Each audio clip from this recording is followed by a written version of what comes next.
Tennis plus badminton కలిస్తేనే pickle ball.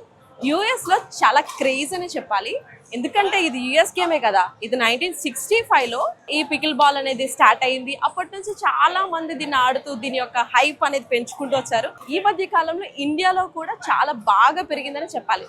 So ఈ pickle ball చాలా సరదాగా ఫన్గా సాగుతుంది, ఎందుకంటే బాల్ చిన్నదే, ఫన్ మాత్రం ఎక్స్ట్రీమ్ అని చెప్పాలి. సో వీకెండ్స్ టైంలో ఇక్కడ మన వాళ్ళందరూ కలిసి, తెలుగు వాళ్ళందరూ కలిసి చాలా చక్కగా, ఎందుకంటే సినిమాలకు వెళ్ళడం, రెస్టారెంట్స్కి వెళ్ళడం, తినడం అవన్నీ మామూలే, కానీ గేమ్స్ ఆడడం కూడా చాలా ముఖ్యం కదా ఈ రోజుల్లో. ఎందుకంటే హెల్త్కి హెల్త్ ఉంటుంది, ఫన్కి ఫన్ ఉంటుంది. ఈ రెండు కలిస్తేనే మనం హెల్తీగా ఉంటాం.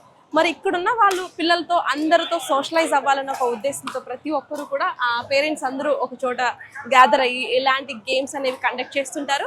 ఈ గేమ్ గురించి ఈరోజు ఎందుకు స్పెషల్గా మాట్లాడుతున్నాను అంటే, మన అమెరికన్ తెలుగు అసోసియేషన్ మాట ఆధ్వర్యంలో ఈ గేమ్ జరుగుతుంది. సో ఇక్కడ చాలా మంది పిల్లలు వచ్చారు. ఈ గేమ్ చాలా సరదాగా ఫన్గా సాగుతుంది. సో చూద్దాం. కోర్టులో చూసారు కదా, ప్రతి ఒక్కరూ చాలా ఉత్సాహంగా, చాలా సరదాగా, చాలా ఫన్గా ఈ గేమ్ ఆడుతూ ఉన్నారు.